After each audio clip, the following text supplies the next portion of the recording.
आज का हमारा टॉपिक कक्षा 12 की केमिस्ट्री में हाइलोएल्केन चैप्टर से है।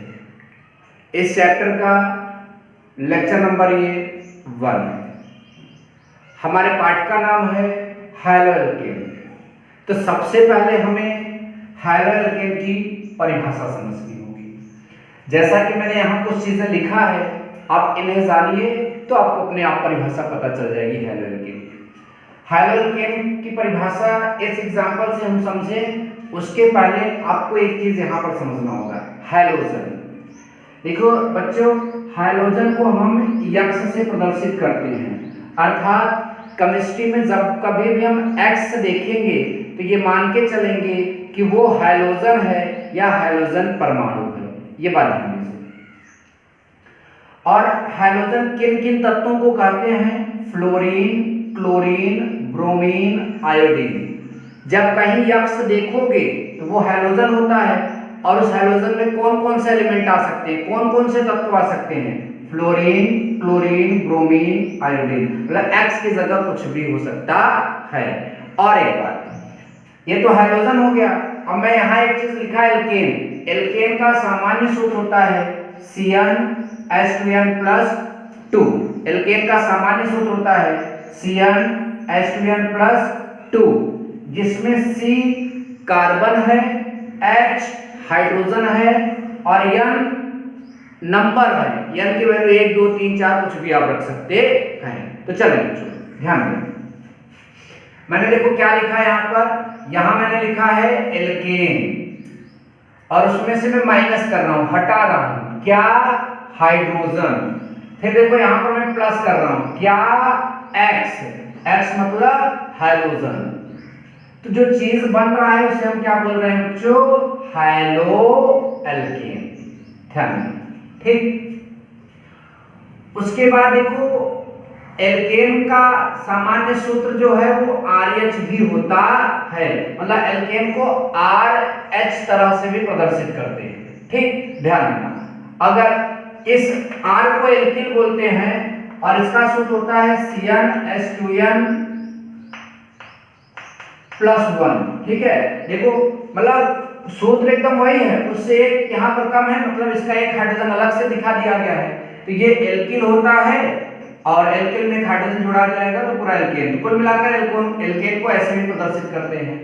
इसमें से H निकल जाएगा और X ऐड हो जाएगा, तो ये जो चीज बन रहा है RX। आगे हमेशा केमिस्ट्री में याद रखना बच्चों, RX हमारा क्या होने वाला है? हाइलोएल्केन। RX हमारा हाइलोएल्केन होने वाला है। ठीक, अब मैंने एक एग्जांपल ले लिया, N की वैल्यू 1 पुट कर दिया। ठीक, तो C होगा, N की जगह 1 रखेंगे तो 1 तो लिखा नहीं जाएगा, और यहाँ 2 दूना 4, दो दूना सॉरी N की वैल्यू 1 रखा है तो 2 1 का 2 1 2 2 4। ठीक है, तो ये CH4, अर्थात N बराबर 1 रखने पर एल्केन में जो उदाहरण बनकर आएगा हमारा वो होगा CH4। इस CH4 में से एक हाइड्रोजन हम निकाल रहे हैं, ठीक, और मैं हाइड्रोजन ऐड कर रहा हूं, तो एक हाइड्रोजन निकल जाएगा तो यहाँ CH3 बचेगा, और हाइड्रोजन ऐड करूंगा तो वहां X आ जाएगा। ठीक, तो यह आपका क्या है? हाइलोएल्केन है। यहाँ अगर आप क्लोरीन रख देंगे तो CH3Cl बन जाएगा ये। यहाँ ब्रोमीन रख देंगे तो CH3Br बन जाएगा। यहाँ आयोडीन रख देंगे तो CH3I बन जाएगा। ठीक है, ध्यान देना, जैसे मैं बता रहा हूँ वैसे समझो। ये जो कंपाउंड बन रहे हैं इन्हीं को हाइलोएल्केन कहते हैं, और इनका नाम अगर आपको करना है तो देखो, हाइड्रोजन को हाइलो बोल दिया और इसको एल्केन, तो हाइलोएल्केन। ध्यान दो, अगर तुम यहाँ पर क्लोरीन रखते हो तो क्लोरीन में हाइलो की जगह क्लोरो होगा, ब्रोमीन रखते हो तो ब्रोमीन में हाइलो की जगह ब्रोमो होगा, आयोडीन रखते हो तो आयोडीन में हाइलो की जगह आइडो होगा, और एक कार्बन रहेगा तो एल्केन में मेथ लगाकर एन जोड़ो, मेथेन। तो क्लोरीन रखकर इसका नाम बोलो क्लोरोमेथेन, ब्रोमीन रखकर इसका नाम बोलो ब्रोमोमेथेन, आयोडीन रखकर इसका नाम बोलो आइडोमेथेन। तो अब आती है बात परिभाषा की। ये तो समझ चुके कि एल्केन से ही हमें मिलने वाला है हाइलोएल्केन। तो डेफिनेशन क्या होगी? एल्केन में से, ठीक है, एक या एक से अधिक हाइड्रोजन परमाणुओं का हाइड्रोजन परमाणुओं द्वारा प्रतिस्थापित करने पर, मतलब एल्केन में से एक या एक से अधिक हाइड्रोजन परमाणुओं का हाइड्रोजन परमाणुओं द्वारा प्रतिस्थापित करने पर, मतलब हाइड्रोजन परमाणु को हटाया जाएगा और हाइड्रोजन को लाया जाएगा, तो प्रतिस्थापित करने पर प्राप्त होने वाले यौगिक को हैलो एल्केन कहते हैं। ध्यान दीजिएगा, मतलब एल्केन से एक या एक से अधिक हाइड्रोजन द्वारा जब हटा दिए जाएंगे तो जो यौगिक प्राप्त होगा उसी को हम क्या बोलते हैं, हैलो एल्केन बोलते हैं। ये परिभाषा होती है। या फिर प्यारे बच्चों इस तरह से भी हम परिभाषा बता सकते हैं, अगर किसी एल्केन में से एक हाइड्रोजन हटेगा या एक से अधिक हाइड्रोजन हटेगा, जो चीज आएगा वो एल्केन का व्युत्पन्न होगा। क्या होगा, एल्केन का व्युत्पन्न। अब सवाल ये उठता है कि हटा कौन रहा है इस पर हाइड्रोजन को, तो हाइड्रोजन हटा रहा है, इसका मतलब जो बनेगा वो एल्केन का हाइड्रोजन व्युत्पन्न होगा। मतलब हैलो एल्केनों को हम एल्केन का हाइड्रोजन व्युत्पन्न भी कह सकते हैं। एल्केन को हम हैलो एल्केन को हम एल्केन का हाइड्रोजन व्युत्पन्न भी कह सकते हैं। तो ये बात है हैलो एल्केन। तो अब हम हैलो एल्केनों का वर्गीकरण समझेंगे। हैलो एल्केन का वर्गीकरण मतलब कितने तरह के हैलो एल्केन होते हैं, उन्हें कितने भागों में बांटा गया है। तो प्यारे बच्चों वर्गीकरण में मैंने यहाँ जैसे कि पहले से ही लिख दिया है, आप ध्यान दें। हैलो एल्केन मैंने मुख्य रूप से 4 भागों में इनको बांटा है। पहला आपका ये, दूसरा, तीसरा, चौथा। मतलब पहले वर्गीकरण के अंतर्गत हमने देखा मोनो हाइड्रोजन व्युत्पन्न, क्योंकि हैलो एल्केनों को हाइड्रोजन एल्केन का हाइड्रोजन व्युत्पन्न भी कहते हैं। ठीक, तो मोनो हाइड्रोजन व्युत्पन्न। दूसरे टाइप का हैलो एल्केन क्या होगा, डाई हाइड्रोजन व्युत्पन्न, फिर ट्राई हाइड्रोजन व्युत्पन्न, फिर पॉली हाइड्रोजन व्युत्पन्न। तो एल्केन के वर्गीकरण में हमने मुख्य रूप से एल्केन को कितने भागों में बांटा, 4 भागों में बांटा। पहला मोनो हाइड्रो व्युत्पन्न, दूसरा डाई हाइड्रोजन व्युत्पन्न, यहाँ भी हाइड्रो व्युत्पन्न है, हाइड्रोजन व्युत्पन्न बोल सकते हो। तीसरा ट्राई हाइड्रोजन व्युत्पन्न, चौथा पॉली हाइड्रोजन व्युत्पन्न। ठीक, इसके बारे में अगर हम समझें तो मोनो हाइड्रोजन व्युत्पन्न या मोनो हैलो व्युत्पन्न क्या होगा। तो प्यारे बच्चों अगर एल्केन में से, बड़े ध्यान से समझना, अगर एल्केन में से एक हाइड्रोजन द्वारा हटा है, ध्यान दो, एल्केन में से एक हाइड्रोजन द्वारा हटा है, प्रतिस्थापित हुआ है, विस्थापित हुआ है, तो ऐसा हैलो एल्केन या ऐसा हाइड्रोजन व्युत्पन्न कौन सा बोला जाएगा, मोनो हाइड्रोजन व्युत्पन्न। क्या बोला जाएगा बच्चों, मोनो हाइड्रोजन व्युत्पन्न। ठीक, देखिए इस एग्जांपल में आप जरा ध्यान से देखें। इस एग्जांपल में यहाँ पर कितने हाइड्रोजन हैं, एक ही क्लोरीन है ना, क्लोरीन मतलब हाइड्रोजन, इसका मतलब ये मोनो हाइड्रोजन व्युत्पन्न है। इस एग्जांपल में देखिए इसमें कितनी क्लोरीन है, एक ही क्लोरीन है, इसका मतलब यह भी मोनो हाइड्रोजन व्युत्पन्न है। इस मतलब एग्जांपल में देखें इसमें भी कितनी क्लोरीन है, एक क्लोरीन, इसका मतलब यह भी मोनो हाइड्रोजन व्युत्पन्न है। तो मतलब जिसमें केवल एक हाइड्रोजन परमाणु एक हाइड्रोजन को हटाता है वही आपका मोनो हाइड्रोजन व्युत्पन्न कहलाता है। आई थिंक आपको समझ में आया। अब मोनो हाइड्रोजन व्युत्पन्न 3 तरह के होंगे, प्राथमिक, द्वितीयक, तृतीयक। क्या मैंने बोला, प्राथमिक, द्वितीयक, तृतीयक। ठीक, प्राथमिक, द्वितीयक, तृतीयक। प्राथमिक को अंग्रेजी में प्राइमरी, द्वितीयक को सेकेंडरी और तृतीयक को टर्शियरी कहते हैं। Primary, secondary, tertiary. अब प्राथमिक क्या होगा, प्राथमिक को 1 डिग्री भी कहते हैं प्यारे बच्चों, और द्वितीयक को 2 डिग्री भी कहते हैं और तृतीयक को 3 डिग्री कहते हैं। तो प्यारे बच्चों ध्यान देना, प्राथमिक मोनो हाइड्रोजन व्युत्पन्न क्या होगा, बस सुनो और समझो, सारी बातें समझ में आ जाएंगी। देखिए जो आपका हाइड्रोजन है जो हैलोजन है जैसे क्लोरीन होगा, ब्रोमीन होगा, आयोडीन, वो जिस कार्बन से जुड़ा है, एक बात ध्यान दीजिए, जैसे यहाँ CH लिखा है तो ये जो बॉन्ड है वो H से नहीं है, H तो इससे यहाँ ऐसे जुड़ा है, लेकिन हम इसको अक्सर यहाँ पर लिखते समय दिखा देते हैं कि H जो भी होगा वो हमेशा कार्बन से जुड़ा होगा, H से बगल वाला परमाणु कभी नहीं जुड़ेगा, ये बात ध्यान दीजिए। तो ये जो ये बॉन्ड बना है ये क्लोरीन और किसके बीच का है, कार्बन के बीच का। तो अगर वो क्लोरीन, वो हैलोजन जिस कार्बन से जुड़ रहा है वो कार्बन केवल एक कार्बन से जुड़ा हो, बड़े ध्यान सुनिएगा, बहुत अच्छा कॉन्सेप्ट है ये। अगर ये हैलोजन, ठीक है, जिस कार्बन से जुड़ा है, अगर ये कार्बन केवल एक कार्बन से जुड़ा होगा, ये हैलोजन जिस कार्बन से जुड़ा है, अगर ये कार्बन केवल एक कार्बन से जुड़ा होगा तो इस कार्बन को प्राथमिक कार्बन बोलेंगे, ठीक। और अगर ये प्राथमिक कार्बन हुआ तो आपका हैलोजन किससे जुड़ा है, प्राथमिक कार्बन से जुड़ा है। तो प्राथमिक कार्बन से अगर किसी हैलो एल्केन में अगर आपका हैलोजन जुड़ा है तो समझ लेना वो आपका कैसा यौगिक होगा, प्राथमिक मोनो हैलोजन व्युत्पन्न। ऑलवेज रिमेंबर इट, हमेशा याद रखना। यहां की बात करता हूं प्यारे बच्चों, अभी कंपाउंड का नाम मैं नहीं बता रहा हूं, कंपाउंड का नाम अलग से अगले वीडियो लेक्चर में बताया जाएगा। अभी कंपाउंड की डेफिनेशन समझिए, इनकी परिभाषाएं आप समझिए। देखो प्यारे बच्चों, ये क्लोरीन जो है, बड़े ध्यान से देखना, ये क्लोरीन जिस कार्बन से जुड़ी है, ठीक, ये बॉन्ड हाइड्रोजन के बीच का नहीं होता, मैं बार बार बोल रहा हूं, ठीक है, ये बॉन्ड कार्बन और क्लोरीन के बीच का है।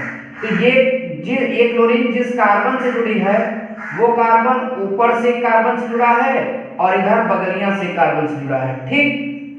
जिससे ये जुड़ा है वो दो कार्बन से जुड़ा है, और जो कार्बन दो कार्बन से जुड़ा होता है उसे द्वितीय कार्बन कहते हैं, उस कार्बन को द्वितीय कार्बन कहते हैं।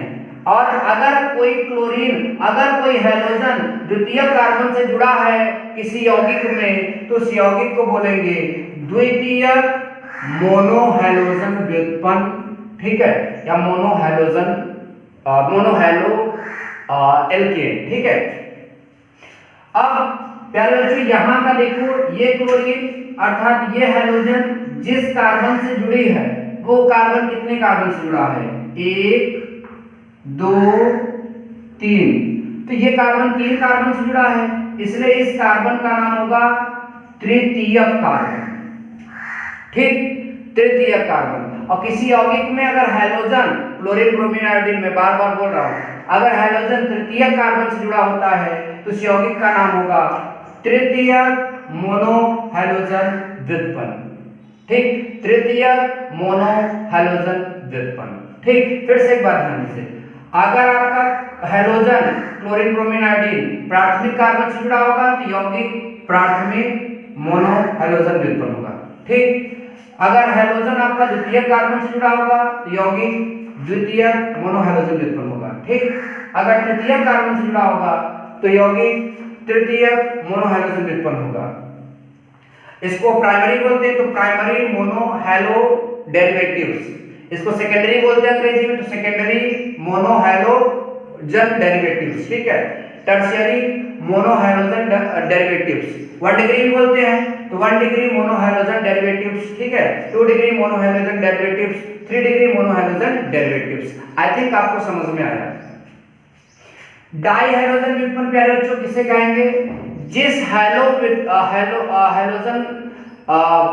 मतलब एल्केन के हैलोजन व्युत्पन्न में 2 हैलोजन होंगे वो आपका डाई हैलोजन व्युत्पन्न कहलाएगा। जैसे कि आपका ये वाला एग्जांपल देखना है आपको, ठीक, आपको ये वाला एग्जांपल देखना है और साथ ही साथ प्यारे बच्चों ये वाला एग्जांपल देखना है, ठीक। इस एग्जांपल में 2 ब्रोमीन है, मैंने कहा ना हैलोजन में क्लोरीन ब्रोमीन आयोडीन कुछ भी हो सकता है, 2 ब्रोमीन इसमें है, इसमें भी 2 ब्रोमीन है, इसमें भी 2 ब्रोमीन है। इसका मतलब ये हुआ कि इन सभी कंपाउंड में अगर 2-2 ब्रोमीन है तो मतलब 2-2 हैलोजन है, 2 हैलोजन होने के कारण ये यौगिक कैसे होंगे, डाई हैलोजन व्युत्पन्न।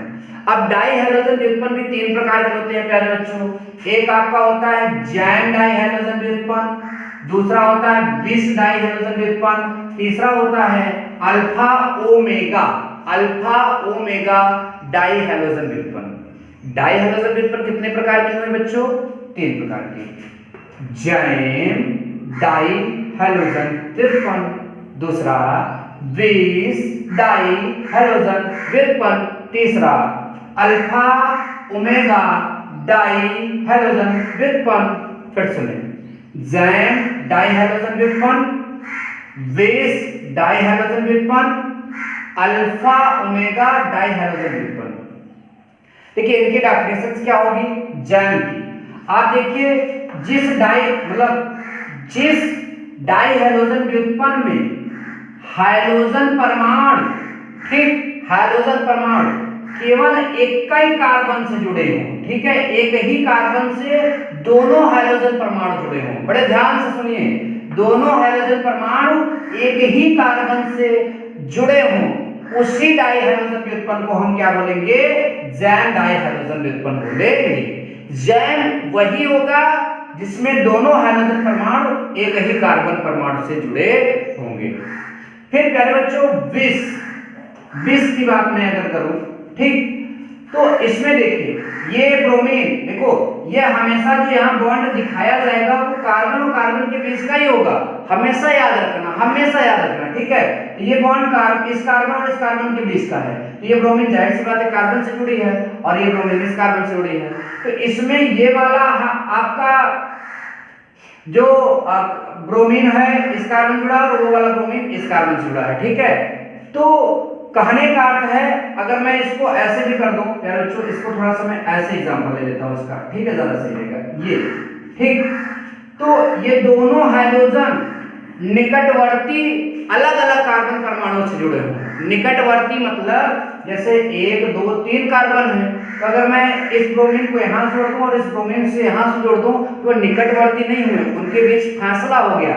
लेकिन अगर मैं यहाँ इन दोनों की बात करूं, इसमें यहाँ इन दोनों की बात करता हूं, बड़े ध्यान से देखिए, तो ये और ये कार्बन तो निकटवर्ती हुए ना। फिर से समझिए, अगर इसी ब्रोमीन को मैं यहाँ पर जोड़ दूंगा, ठीक, इस ब्रोमीन को मैं यहाँ पर जोड़ दूंगा तो उस कार्बन और इस कार्बन के साथ जो ब्रोमीन जुड़े उसमें फासला है इस कार्बन का, ठीक, तो वो दूर हो गया। हमें निकटवर्ती देखना, मतलब एक कार्बन से जो ब्रोमीन जुड़ी है उस कार्बन से जुड़े हुए अगले वाले ही कार्बन से एक और ब्रोमीन या एक और हाइड्रोजन जुड़ा हो। तो अगर दो हाइड्रोजन परमाणु निकटवर्ती कार्बन परमाणुओं से जुड़े होंगे तो ऐसे, ठीक है, ऐसे डाई हैलोजन व्युत्पन्न को हम बिस डाई हैलोजन व्युत्पन्न कहते हैं। Now third number alpha omega die halogen व्युत्पन्न क्या होगा? यहाँ सिरों से जो सिरा किनारा, इस किनारे और इस किनारे कंपाउंड चाहे जितना बड़ा हो, अगर एक किनारे पर एक हाइड्रोजन दूसरे किनारे पर दूसरा हाइड्रोजन रहेगा तो वही आपका अल्फा ओमेगा डाई हैलोजन व्युत्पन्न बोला जाएगा। देखो यहाँ इस किनारे पर ब्रोमीन है, वहां उस किनारे पर ब्रोमीन है, बीच में हमने 3 कार्बन की चेन रखी है, हम 10 कार्बन भी बीच में रख लें और एक इधर हाइड्रोजन लगाएं और एक इधर हाइड्रोजन, तो ये देखिए एक इस किनारे पर आया और एक इस किनारे पर। जब किनारे वाला कॉन्सेप्ट आएगा तभी आपका जो कंपाउंड होगा वो अल्फा ओमेगा डाई हैलोजन व्युत्पन्न कहलाएगा। आई होप समझ में, ठीक है। वर्गीकरण में तीसरा पॉइंट था आपका ट्राई हैलोजन व्युत्पन्न। तो प्यारे बच्चों हम यहाँ पर एक कंपाउंड लिख रहे हैं CHCl3 CHBr3, ठीक, CHI3, कुछ भी लिख सकते हो बच्चा, कुछ भी लिख सकते हो, ठीक है, तुम्हारी मर्जी। अब इसमें कितने हाइड्रोजन? इसमें 3 क्लोरीन है मतलब 3 हाइड्रोजन है, इसमें 3 ब्रोमीन मतलब 3 हाइड्रोजन है, इसमें 3 आयोडीन इसका मतलब 3 हाइड्रोजन है। तो जिसमें 3 हाइड्रोजन रहेंगे वो जाहिर सी बात है ट्राई हैलोजन व्युत्पन्न होगा। अगर आप इनका नाम जानना चाहें तो ये है क्लोरोफॉर्म, ये है ब्रोमोफॉर्म, ये है आइडोफॉर्म। वैसे मैं नाम आगे बताऊंगा, मैंने पहले बोला, ठीक है। तो chloroform, bromoform, iodoform try halogen व्युत्पन्न होते हैं। पॉली हैलोजन व्युत्पन्न में 4 हाइड्रोजन परमाणु रहेंगे या 4 से अधिक हाइड्रोजन परमाणु रहेंगे। एक एग्जांपल मैं तुम्हें दिखा दे रहा हूं, CCl4, ठीक है, पहले CCl4 कार्बन टेट्राक्लोराइड, ठीक है, ये ऐसा यौगिक है जिसमें 4 हाइड्रोजन परमाणु हैं। इसमें 4 हाइड्रोजन परमाणु होंगे वो पॉली हाइड्रोजन व्युत्पन्न कहलाएगा या फिर टेट्रा हाइड्रोजन व्युत्पन्न कहलाएगा। तो आज की क्लास में बस इतना ही। अभी इसके जस्ट बाद आपको थोड़ा सा लास्ट में मेरा नोट्स भी आएगा, आप उसको देखकर उतार लीजिएगा, ठीक है। और वीडियो अगर अच्छा लगे तो लाइक आपका फर्ज बनता है, लाइक जरूर करें, ठीक है। और बच्चों को ज्यादा से ज्यादा शेयर भी करें, और चैनल पर पहली बार आए हो तो चैनल को सब्सक्राइब भी जरूर करें। थैंक यू सो मच, जय हिंद।